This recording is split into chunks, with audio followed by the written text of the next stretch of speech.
Welcome to this campus presentation for finalists seeking the position of Associate Vice President of Academic and Student Digital Services, ASDS, within the Digital Transformation Division.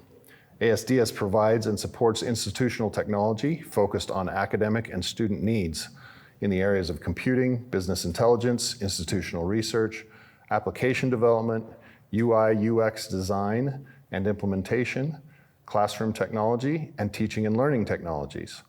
The selected candidate for this position will work to enhance technology systems, improve UVU operations, transform academic and student services, increase the use of data to inform decision-making, and improve student and faculty satisfaction and organizational culture. That's a mouthful from the job description, so thank you for your patience with that.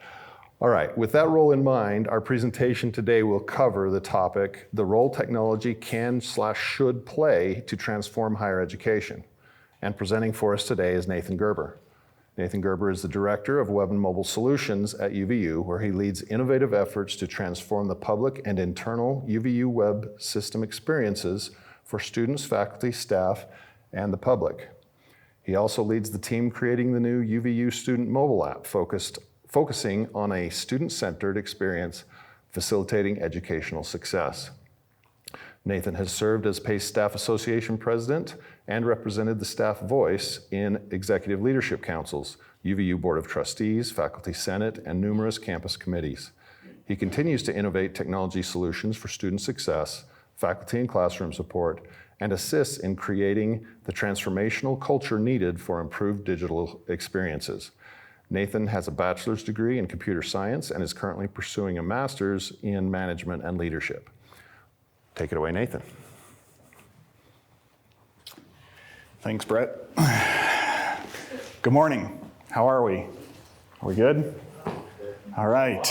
Well, you're good. I'm nervous. How's that? Like Brett said, I'm Nathan Gerber. I'm here to entertain you for the next few minutes, hopefully. This is just a little bit about myself. I like to do all sorts of things outside the work. I love the work. Been here at UVU for a few years, okay, just for a little bit. I'm one of those guys that went to school, got a degree, and then got a job in something that didn't exist when I was going to school, right? So it might tip my age a little bit, but the interwebs didn't exist really in their current state when I was going to college. So yeah, and I have been known to tell a mean dad joke, but I promise not to say anything mean about my dad today, so. It takes a minute. Some of them take a minute, right? So this is a little bit, I like to be interactive. I know most of you have settled in, you got your phones out, you got your Tetris game going, you're good for the next 30 minutes, but I'm actually gonna have you all stand up for just a second. All right, so if you guys will just take a small step to the right, take a small step back to the left, and go ahead and sit back down. Thank you. So the reason for that exercise is no matter how this presentation goes, at least you can go back and tell your colleagues that you have been it was uplifting and moving. So there you go. Let's talk a little bit about digital transformation. So as I prepared for this, I thought, I'm not sure who all will show up. Most of you, I would say a good portion of you are part of the digital transformation division on campus, but digital transformation probably needs to be defined. So that's what I'm gonna just do for a second. And as I started looking at different definitions, there are literally dozens of definitions of digital transformation out on the web. So I just grabbed two from names that I recognized. Some of these definitions range from 3 points to some of them had 15, 20 points. It gets a little crazy. But this one from Salesforce says basically that it's a process of using digital technologies to create new or improving or modifying business processes, culture, and customer experiences to meet changing business and marketing requirements. And then the one from Microsoft, everybody knows Microsoft, it's a small little company. The focus of digital transformation should be on empowering employees, engaging customers, optimizing operations, and improving services and products. And the reason I wanted to highlight both of these is because it kind of sets the stage for what I wanted to talk about today, and that is that the process of digital transformation and the role that technology plays, notice the word technology is nowhere to be found in those definitions. So how does that equate? Because a lot of people think digital transformation is all about the technology. Technology is critically important for sure, and we'll talk about that as we go. But the one I really like is from, I just wanted to highlight here that there's no technology being mentioned. Okay, so the one I really like is the one from EDUCAUSE. So for those of you that don't know what EDUCAUSE is a nonprofit organization that really focuses on higher education technology and solutions therein. So it's a pretty cool organization. They put out some really good information, but I really like this definition because it keeps the focus on the culture, the people, and the technology. And it does bring technology into that definition of what digital transformation needs to occur. So culture, workforce, and technology, you can translate that to be culture, people, and technology. All right, so let's talk about this for a second.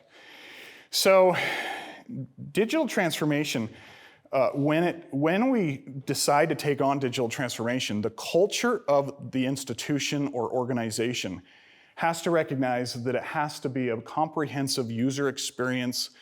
It's a complete institutional buy-in, right? You got to jump in both feet, everyone's involved. Technology will help drive some of the tools, but it's really the culture has to shift. There's shifting that happens. The workforce may shift. Let's just do a little poll here really quickly. How many of you that were working at UVU before COVID are doing the exact same thing after COVID now that you're back? How many are doing, let's do it this way. How many are doing something a little different than you were doing prior to COVID? Let's do that. Raise your hand. Take a look around. Keep those hands up. Take a look around. So COVID's a couple years old, right? We're kind of through that now, but we're mostly doing something different. My team is doing something different. We've taken on the mobile project. We've also incorporated the chatbot now. So there's lots that we shift, a lot that we change. So the workforce shifts. That doesn't mean people lose jobs. It means people adapt. People and the jobs change. Things shift. And then technology obviously has to shift, right? Let's see. I don't see Travis here. So, when we first went to COVID, remember back in that wonderful month of March, sorry, I'm bringing back bad memories, everybody. So we start this COVID thing and we send everybody home, and literally it felt like overnight we're now all remote and hybrid, right? Or whatever it looks like. And we put in so much technology and slapped so many solutions together, right? We just kind of did it. So that's how technology can shift. I'm not saying that was the best way to do it, as we all would probably agree. But the key about this is that our perspective and our thoughts have to change a little bit about the role that technology plays. It's really critical for us to understand that.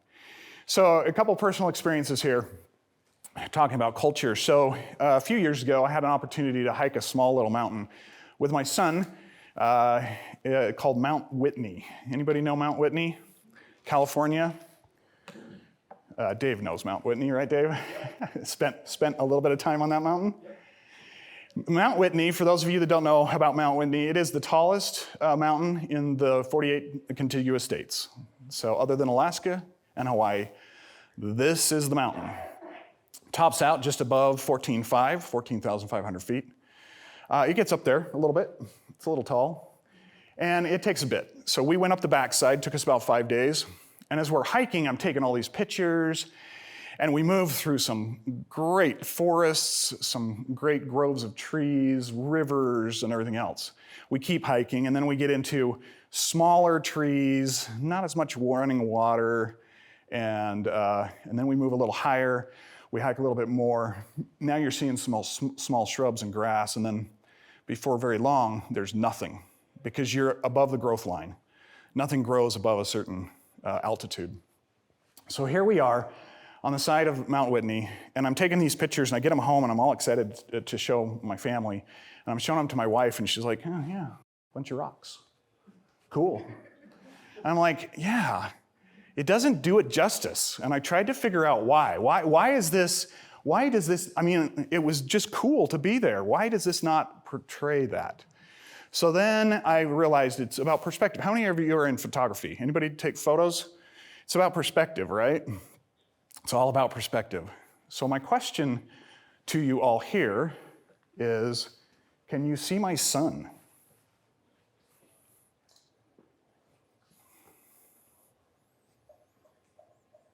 So if I point him out,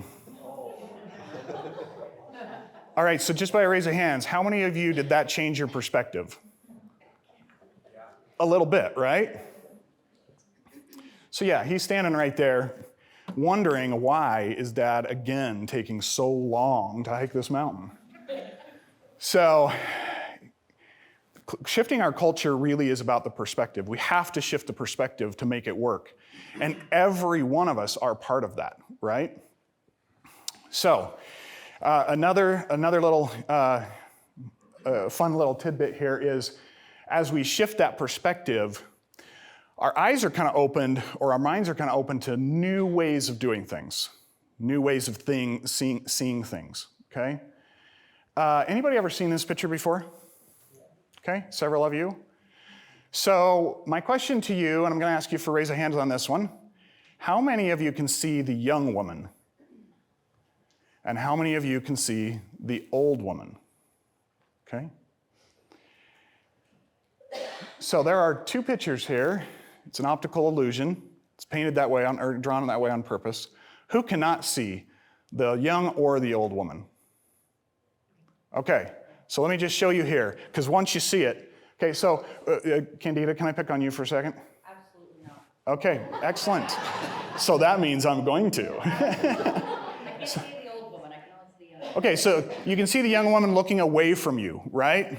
In a fur coat, feather in her hair. So if I said to you, let's see if I can get my pointer to work here. Pointer's not working. This is a mouth, chin. There you go. So that was my loss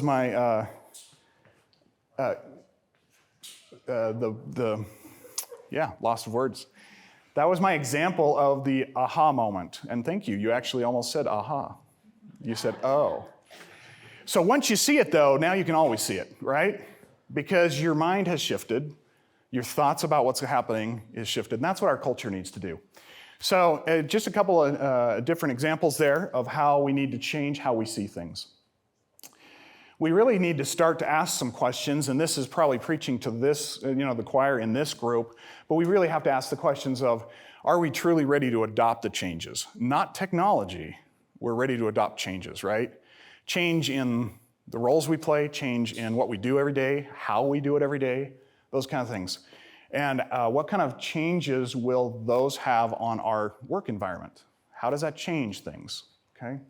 And do the changes create more of a delightful experience? We've used that term in several different ways on this campus, and it's still part of the digital transformation mission statement, which I think is great, because it really truly is about the experience. We try to create experiences, not like, oh, I loved that experience, but more like, yeah, I didn't even have to think about it, and I was able to accomplish this. That's the kind of experience that we need to do, and technology plays a huge role on that.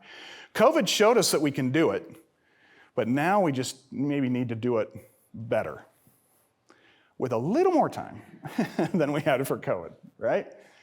All right, so a lot of people think that we jump right to the tools, we jump right to the tech. It's very natural to do that, it's normal to do that, especially for those of us that work in technology. We sit with a leader, a student, faculty members, a committee, and they say, we need to do this. And more times than not, if we work in technology, we start thinking about technology solutions. Oh, we could do that with this, we could do this, we could tie this together, we could make this work. And we kind of got a tech solution almost before the meeting ends, or at least kind of mapped out on our minds. But what we need to do is take a moment and really think through the cultural shifts, the workforce shifts that need to occur, the processes. Is Megan here? Yeah, right, Megan? Got to think through the business processes, the strategies, and make sure that we're improving those processes. One of the best things we like to do, or that I like to do, when I start talking about, somebody wants to improve a business process online on the web, is I like to have them map out their process on paper. If they can't map out their process on paper, there's no way to do it on the web. You have to have something mapped out first, okay? All right, so the technology shift that starts to happen now is that we have to make sure that these technology solutions are foundational and they support the culture and the workforce shifts. They have to. And if they do, then we succeed. And we don't have to do it all at once. Some of you, again, lots of DX people here today, some of you might have heard the term MVP, phase 1, pilot, a proof of concept. We use these terms talking about, well, maybe the thing to do is to build a smaller version of what we're doing and run it through some rigorous testing to see if that is actually going to work the way we think it will. Or we're under pressure to release something, so let's move it into an MVP or just the vital pieces of information, and move it forward, and then gather input and suggestions on how we improve that process or how we improve the experience, and then continue to iterate and improve as we go. This isn't a one and done thing, okay? It comes in phases. All right, so like I said on my first slide, I like to garden, and no presentation from Nathan Gerber is complete without some gardening reference. So how many of you like pepperoncinis? Yeah, they're delicious, aren't they? I can eat them all day long. So here's my pepperoncinis. I'm a little bit of a nerd, a little bit of a geek when it comes to this stuff. I order my seeds in from Greece. We start the plants, we grow them, and we pickle them. Now, anybody that's ever done a pickling of anything, cucumber, anything else, you know that it's a process, right? And I thought this was a really good a little story to tell, because it actually takes the pepper and transforms the pepper into a pickle. There's an actual chemical reaction that happens in the pepper. Now, for those of you that have eaten pepperoncinis, I have a few questions for you. So if you've ever had them, have you ever thought while you're eating them, I wonder what kind of vinegar they bottled these in? Anybody? Yeah. Or was that a glass jar that they brined them in? Or maybe what canning mechanism did they use? I know these are all nerdy questions, right? Is that regular canning salt or Himalayan salt? Anybody ever ask that question? Yeah. Yeah. Yeah. And here's a great one. What Wi-Fi router and protocol did they use when they posted this picture to social media? Right? So obviously these questions are not normal questions to run through the minds of individuals eating pepperoncinis. But if you're a gardener and you're a tech person, you may have actually asked these questions, right? I've actually done that. I eat a pepperoncini and I start wondering, wonder what the recipe was. I wonder how long they brined it. My wife goes, shut up. Okay? Yeah, just have them all. Just be quiet. All right. So it's really not about the technical details of the solution or the experience. It's about the experience. And if we can stay focused on the experience, then we can improve the technology to improve the experience on and on and on again, and never get stuck on a technology tool. So some of these transformational concepts or technology that you've all experienced at some point in your life, I'm sure, is that, the experience is about when we came in this room, for instance, we came in, we flipped on the lights, we fired up the laptop, we connected to Wi-Fi, and things just worked, right? I don't care what it took to get the power to the lights. I find it interesting because I have a construction background as a youth, but I don't really think about that when I come in. I just want the lights to come on. And I want the Wi-Fi to connect. And I want things to work. I want that experience to just happen, right? Be easy, seamless, streamlined, whatever. How many of you wake up in the morning and one of the first things you do is you grab your phone and you start scrolling through some kind of a news feed? Not necessarily social media, but news, yeah. Nick, you live in that world, I'm sure. I'm sure you're like, I can't wait to wake up and read more news. But the curation of news into streamlined experiences has probably changed your world a little bit to make so much available. Can you imagine trying to do Nick's job in news and press releases and things if every morning he had to stop by the newsstand and pick up that stack of newspapers, haul it into his office, and pore over those before he could actually start to curate and pull things together for this campus? It's a different experience. It used to be that way, but the transformational technology has changed that now. How about this one? Anybody Disney Plus fans, right? Yeah. So what do? We don't think about, oh yeah, I got to make arrangements, I got to go buy tickets, I go to the movie theater, I watch the movies. And I'm going to date myself again, or you look in the newspaper again, and you look at the TV channel guide, and you see that, Avengers is playing on Channel 4 on Wednesday night at 8 p.m., and you change your entire schedule to be in front of the TV, because if you miss it, there's no going back, right? All right. And some of you are like, man, this guy is ancient. I mean, instead, we open up Disney Plus and we stream the entire Marvel series all at once, right? I mean, it's pretty crazy what we can do. And I mean, it goes without saying. You open your phone, you need something, you order it, and it shows up on your doorstep 20 minutes later.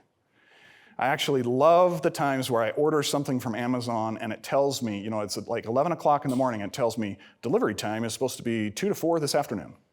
I'm like, do I have my private courier is running it from wherever to my house? Almost, right? That's such transformational technologies. But do any of us think when we get in any of these of how they work? Do we wonder how many servers our Amazon order bounced through, or what protocol it's... Mallory's going, yeah, actually I do. I want my stuff now. Okay, but it's about the experience, okay? And speaking of transformational technology that has happened over the course of the years, the age-old question, which comes first, the chicken or the egg, it has been or will be answered shortly. I have ordered both from Amazon, and I will let you know.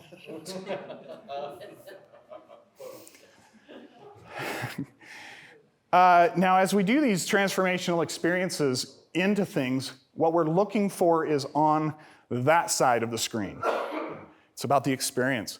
But to get there, we've got to use technology, right? It has to be used, but it's not the end point.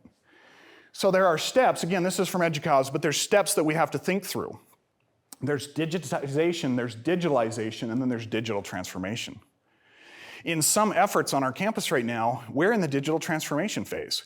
We've transformed the experience on certain platforms, such as the mobile app. We took, for instance, as an example, we took the registration process for students, and we said, the experience isn't great in what it is, so let's change that experience. It wasn't about the mobile app, it was about the experience of registration for students. Because again, going through a business process review, we identified, and the team that worked on this identified multiple pain points for students. And that's not a delightful experience. People don't like pain points. So we tried to remove as many barriers. Is it perfect? Not even close. Is it better? Absolutely. And so now we'll go to the next stage, and the next stage, and we'll just continue to do this until we hit that delightful experience.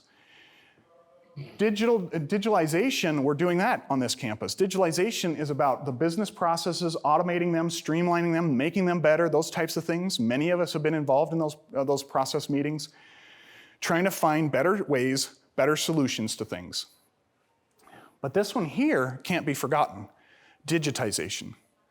Because we can't create a transformational experience if we don't have data, if we don't have material, if we don't have the information, the content, whatever you want to call it. Here's an example. We just started a brand new administrative assistant she started last Wednesday, and we need to get her access to several things. Many of those things that she needed access for, we had to process a paper form for. So we haven't even done the digitization on that particular process, let alone the digitalization to improve, let alone the transformational experience. So there's lots of work to be done on multiple levels. And it is all driving on top of technology, but technology isn't the end point. So one thing that keeps us in the right track here is the fact that we need to make sure we're very, very strategically aligned. Remember the triangle that I showed? Let's go back here. Oh boy, it's back further than I thought. Right here, there we go. Clearly defined strategy is the second block, okay? Now that I started over, I have to tell my jokes again. I'm just kidding. You're like, please no. So we need that strategy, Vision 2030. Everybody knows about Vision 2030. I will not ask for a raise of hands, but how many of you have read it? Okay. The other one is the Academic Master Plan. What is our goal as far as academics are concerned? Again, I won't ask for raise of hands, but have we read it? Do we understand it? Do we know our role in supporting these strategic initiatives? And then comes the third one, which is the digital transformation beach picture statements, which most of you, because you're in digital transformation, have seen or heard about. But for those of you that have not, we've recently gone through a pretty good, intensive brainstorming process over the course of several months to come up with a set of statements that can help guide us in supporting Vision 2030 and Academic Master Plan. This was under the direction of the Vice President, Christina Baum, and it really does focus on the experience and the audience innovations that come from digital transformation. So we're not gonna read this whole thing, but I wanted to show you, this may look like a huge list, but the thing I really wanted to focus here on is there's no specific types or brands of technology that are listed here. We don't mention Microsoft. We don't mention Outlook. We don't mention Gmail. We don't mention Google Drive. That's all below the scenes, right? Those are those kind of things of, what jar was it brined in again? People don't care. But they do care that the hybrid on customer experience, say letter L, the hybrid meeting experience is seamless. Wouldn't that be great? If every time we went into a conference room to start a hybrid meeting, that everything just worked, we could engage those who are remote along with those that are in person at the same level. Everything is just seamless. For instance, here's another one. Let's just pick one. One that we've been working on is that the students can access, let's see, students, and where did it go? Anything a student needs, it's the letter G. Oh yeah, G for Gerber, that's kind of cool. I had never noticed that before until just now. Sorry, little squirrel moment. Anything a student needs to know or do is available via their mobile devices. We have no idea what that even entails. It's a beach picture statement, meaning it's out there, and if everything was working fine and we all decided to go to the beach for 2 weeks, we knew that everything was working the way it should. And that's the point of the beach picture statements. And notice it's all experience driven. Technology feeds and foundational supports all of this, but it's all experience driven. So the last thing I wanted to share here was that I had an opportunity this last summer to go down and see my brand new granddaughter down in Texas. One heck of a drive down to Texas for all of you that are from Texas. But anyway, we got down there, and my wife tells me, hey, while we're down there, because we went to the Dallas-Fort Worth area, while we're down there, we need to take another little bit of day trip down to Waco. So I was like, okay, Waco. What's in Waco? So I started thinking, and then I realized that the Magnolia Farms, the fixer-upper stuff, Magnolia Farms is all down there in Waco. And I said, oh yeah, you want to see the Magnolia Farms, Chip and Joanna Gaines kind of stuff? And she's like, no, the Dr. Pepper Museum's down there. I was like, okay. So we cruised down to Waco. We did see Magnolia Farms. But about a block away is a small little museum. It's a great building, great place. That's a Dr. Pepper Museum. And I was fascinated by this. So this person here is W.W. Clements. He used to be the CEO of the Dr. Pepper Company. And he did a transformational thing with the culture. And that was that he was known to say this phrase. He didn't coin this phrase, but he was known to say this phrase all the time. And that is that no one of us is as smart as all of us. So if we shift the culture to help everyone feel like they're part of the solution, and we're engaging everybody in that level, and that no one of us is as smart as all of us, we can get to those amazing experiences. And if you haven't tried Dr. Pepper, it's an amazing experience. Now, there's two other things that I want to share about Dr. Pepper is, obviously, Dr. Pepper was created by a committee because it has 23 different flavors in it. Those of us who have worked here will understand what I just said. And just another little bit of trivia. 10, 2, and 4. Who can tell me what that means on a Dr. Pepper bottle? That's when you're supposed to drink it. Exactly. They used to market this, believe it or not, as a health drink. They did a whole study that showed that your blood sugar drops lowest at 10:30, 2:30, and 4:30 during the day. So they marketed Dr. Pepper of drink a Dr. Pepper at 10, 2, and 4, and you will have energy to get through your day. So there you go. There is your health tip for the day. And now that I have worked into my presentation my favorite pepper, and I have also worked into my presentation my wife's favorite pepper, we can move on.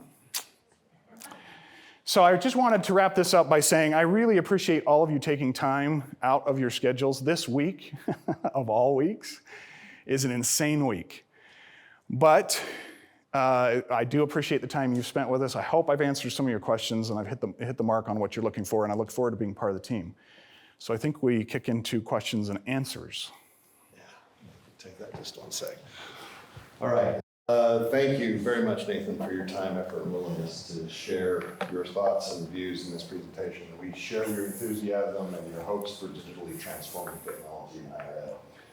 We'll now move to the Q&A portion of our event today. Open floor for anyone in the audience to ask the candidate questions. Please approach the microphone. It's right over here. Form a line behind the microphone as we move through the questions. And because we know you're all shy, we're going to start off with the primer question. So we'll start off by asking Nathan, what criteria do you consider when establishing priorities for yourself and the areas you lead? What criteria? There would be several. So the first thing I wanted to make sure is that what we try to pack is actually going to fit into the broader picture of things. I'm going to look at Brett because he asked the question. How's that? Because we're asked to do things all the time, right? As we can all relate. And some really align closely to maybe our strategies and our efforts and objectives and goals. And some may or may not, or at least we might not be able to understand how it does in the beginning. So I first and foremost try to do, I'm going to pull an old name into here, but Stephen Covey, 7 Habits of Highly Effective People, one of those habits was first seek to understand, then seek to be understood. And I really like to try to understand from the other perspectives of what is it you're trying to accomplish so that we can align this properly into the processes, the procedures, the workload, the prioritization, everything, right? Because I think we all would agree we have more work here to do than we have time. If you're not in that situation, please let me know because I have some tasks I can give you, okay? And an institution of this size is always going to be full of new ideas, new projects, new whatever. So I look at that, I look at how it aligns, I look at what resources it will take, I look at how it will impact the institution, but specifically how it might impact the experiences that we're trying to create. So if it has a high impact, that's really important to be thinking through and seeking and fixing or creating. If it has a lower impact, that's not to say not to do it. It just means maybe we need to tie that to additional resources or things that we can come up with to improve those things. So I hope that answers the question.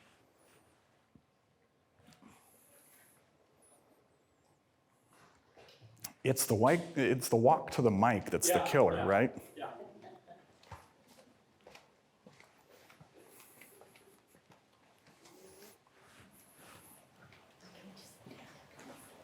So DX has been involved in this journey of digital transformation. I wonder if you could share with us what you think the next phases of that journey are going to be as we move forward over the next year or two. Well, definitely plenty of work. What's the next phase? So we see something in the web world that has been coming for a while, but as I look at digital transformation and the whole experience, it really starts to boil down to personalization of experiences. So we can provide an experience. For instance, we can all make it so that students can get into Canvas and they can see their next courses. But a personalization piece of this would be making available in the student mobile app the ability to see their next class, or to see their next appointment, or to see the next event that they are interested in. Not just the next event, but the one they're interested in. So on the web, we see personalization happening for a while, but in these experiences, it's hard enough to get technology to provide an experience that's cohesive again across the board for everybody. It's even harder to create a personalized experience because now, when, say, Dave has a problem on his MyUView intranet, if we customize it to him, if he personalizes it and he says, yeah, I'm having a problem with it, and he tries to get support on that, people may say, that doesn't look like it's supposed to look like. What? So it's a shift in how we support, it's a shift how we consume information. A couple of the projects we're working on right now that kind of lead towards that is that we've been asked to create an approvals dashboard.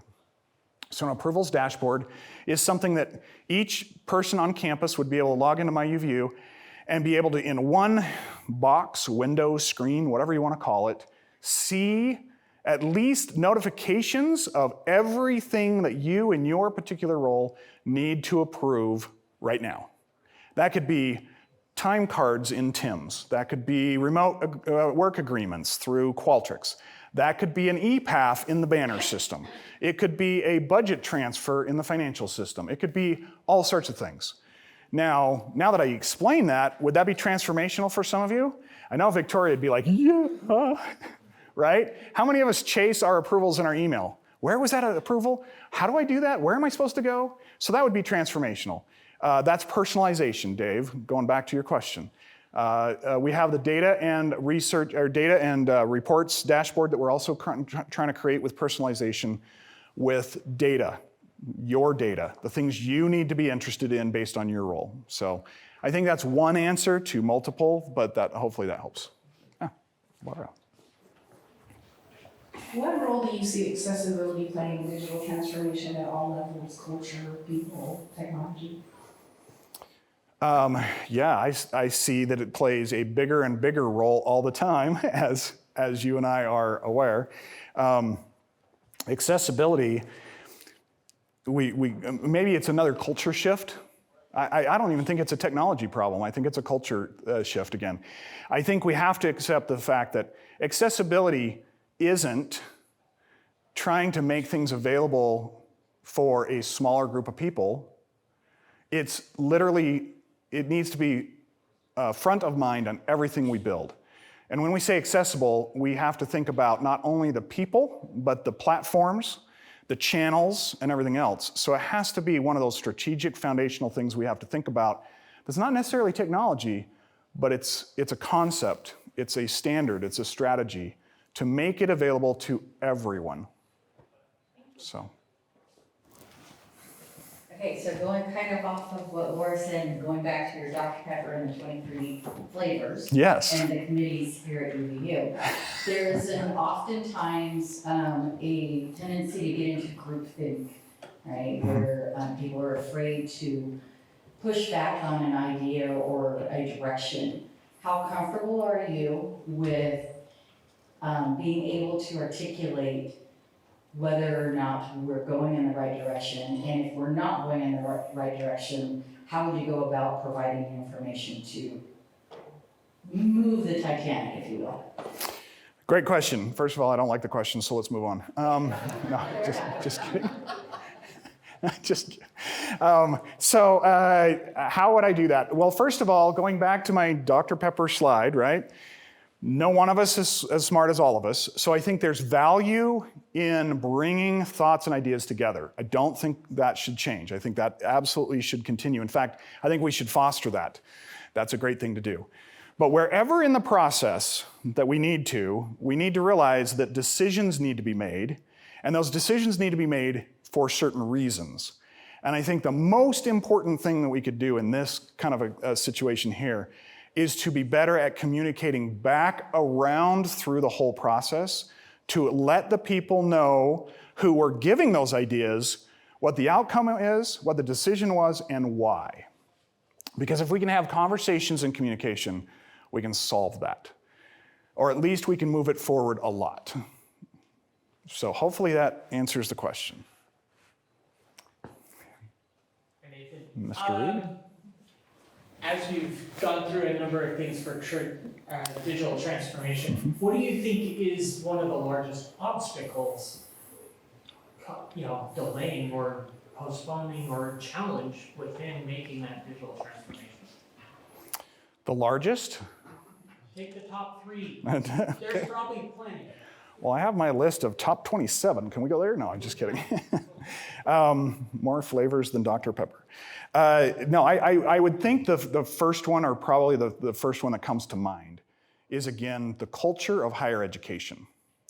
The culture of higher education. So if I was giving this presentation to a corporate room full of corporate or commercial entities, digital transformation may be a little bit different. But in higher education, we live in a different culture. The culture of education is different. The academic mechanism is different. And so we need to start to help understand what that culture needs to shift to so that we can get everybody on board. That would be probably the biggest thing that I would think we need to attack. And we're attacking it, and we're working on it, and we're getting there. The beach picture statements, I think, move us in a really great direction, because I don't think anybody across the institution of UVU would argue any of those beach picture statements, right? They're not argumentative. They're like, no, those are all great. We love them. Let's do it. Let's do it now. Now we need your help to do those. And we need your help in this way. And we need your help in this way to do that. Some will be getting technology in place. Some will actually help us.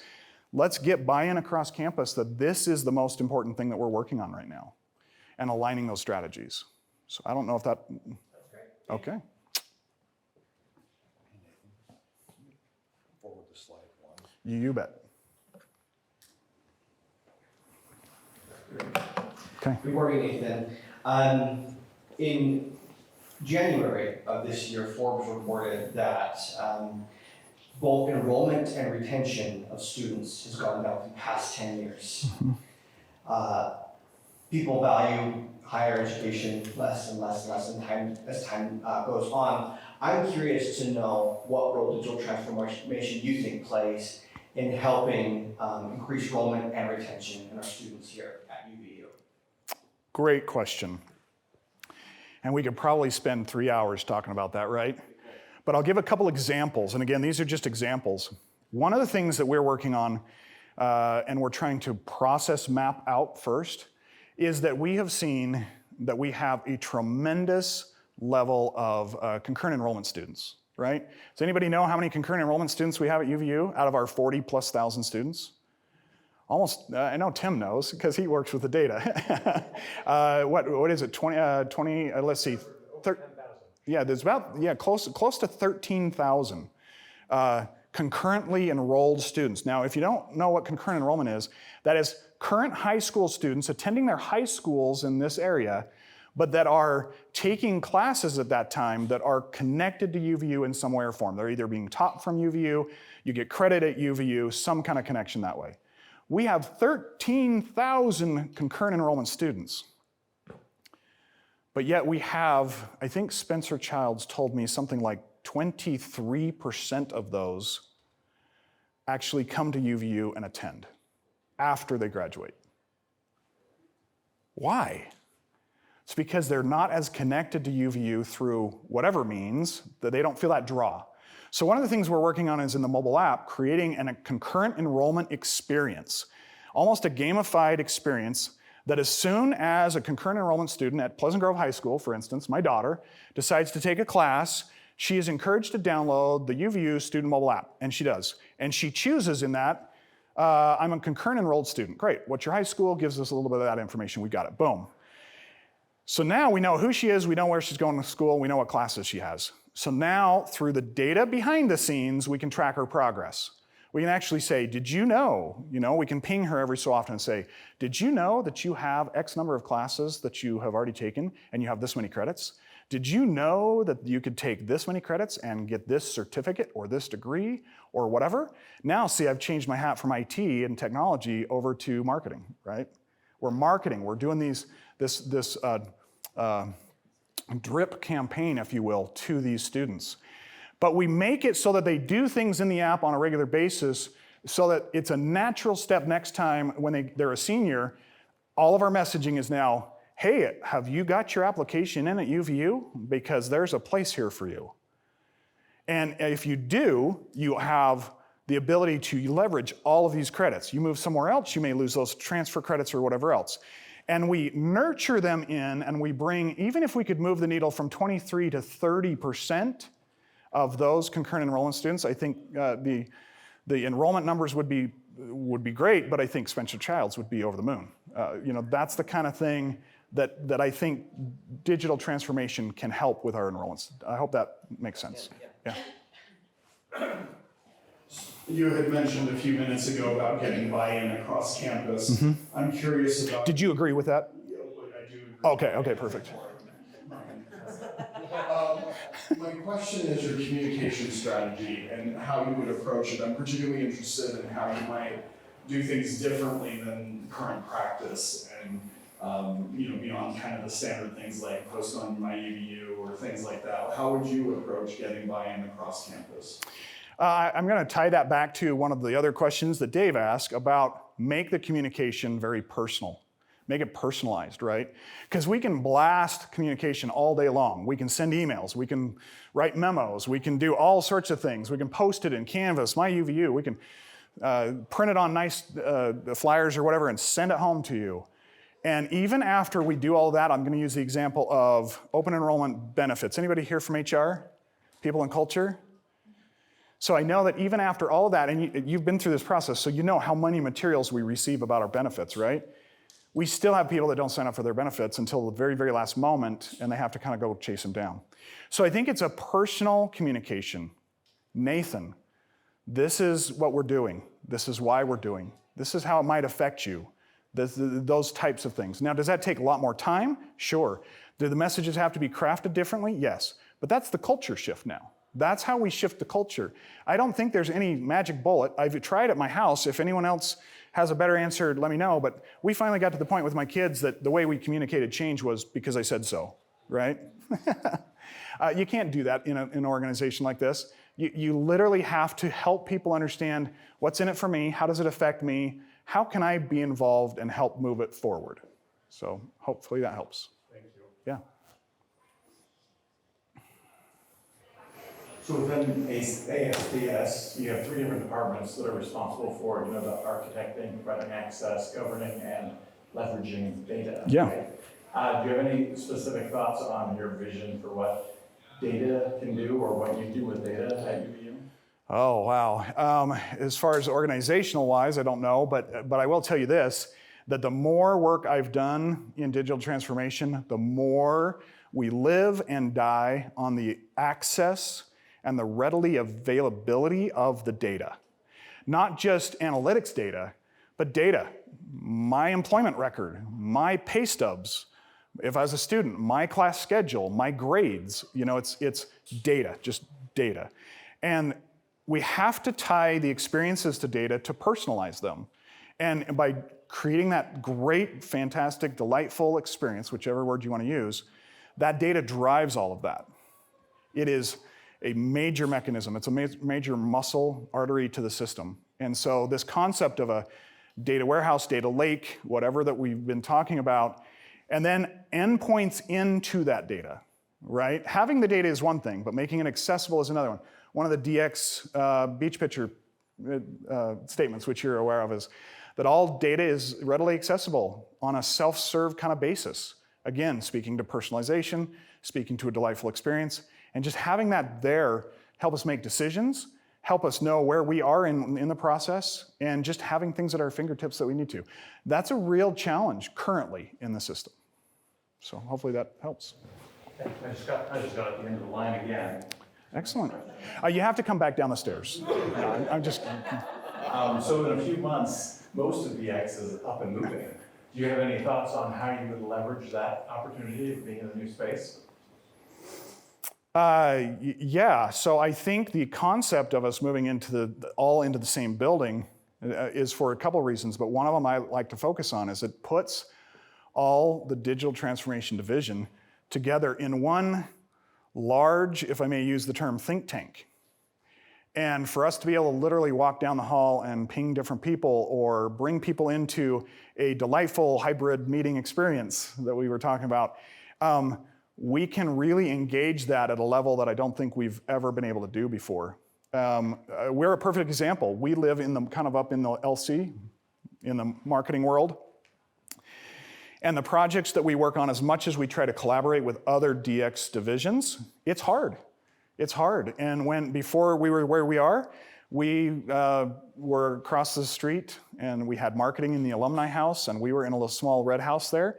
And we wore a path in between our two buildings in the grass because we weren't in the same building, but the coordination that has to take effect is critical. So I think that's the vision there, and I'm really excited to see that happen and move that forward. Yeah.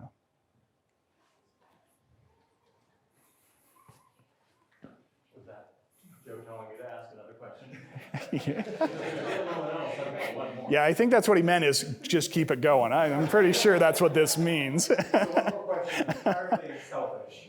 So institutional research, we're not exactly new in DX anymore. We've been here for a little while. But we're still, I wouldn't say an odd duck, more like an odd goose among ducks, right? But how specifically would you reach out and integrate and advocate for institutional research? Yeah, I think there's a couple, like you said at the beginning of your one of your questions was we have multiple groups, even inside of ASDS, that are working on this data question, this data issue. And I think just that collaborative effort and making sure to continue to pound that drum of the need for data, the need for research, the need for, I know that some of the things we've worked recently on with your department is usability and focus group studies. Critically important when we keep in mind the experience, right? We can build something, but if we never go back and ask, well, what did you think? Did you like it? Did you not like it? What do you want to have improved?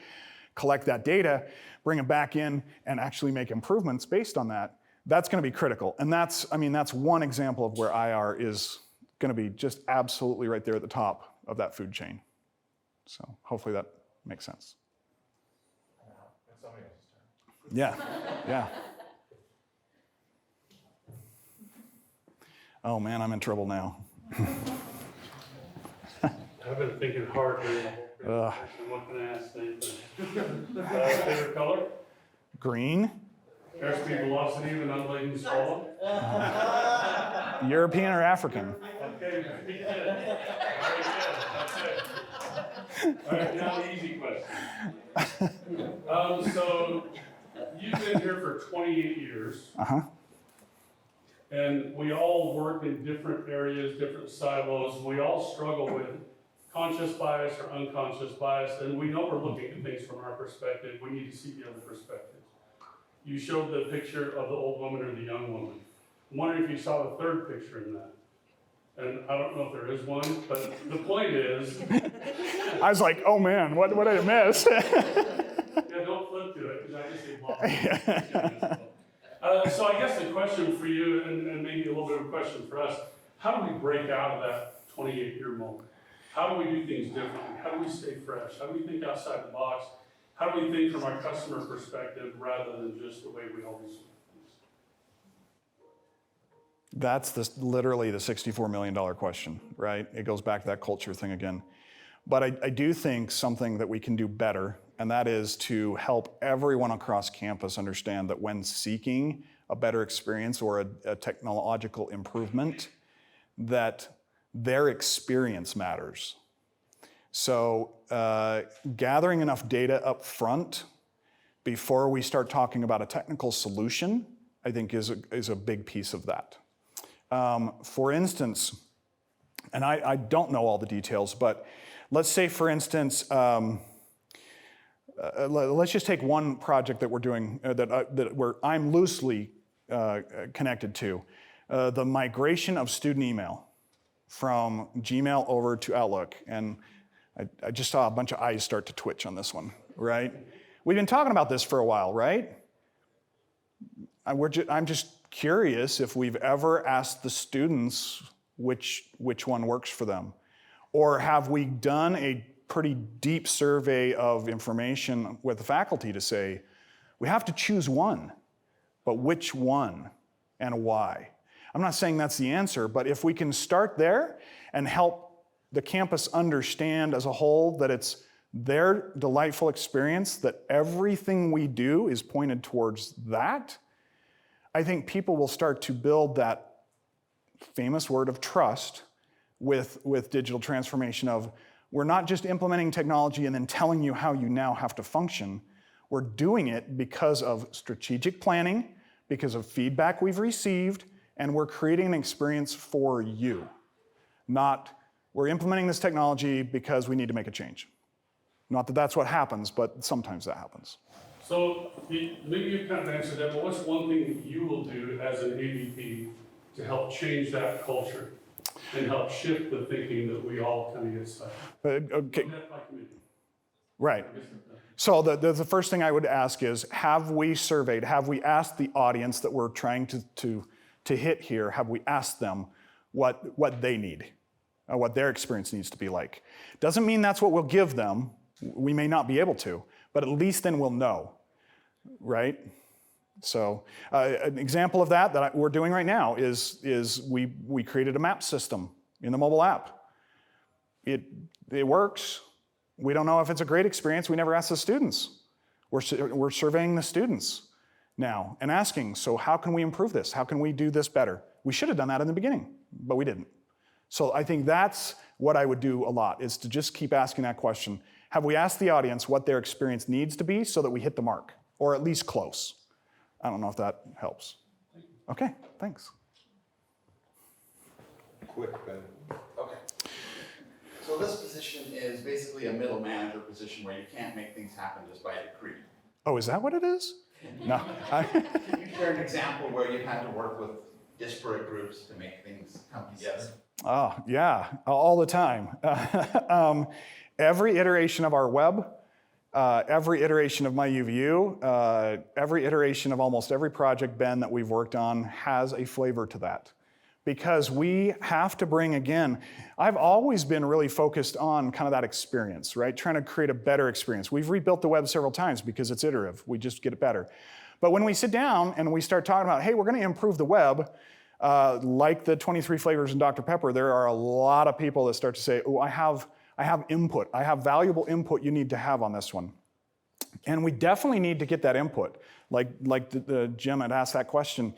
We definitely need to. But sometimes we got to bring it together in a way that really helps them understand that what we're building may not be for them. It may be for someone else.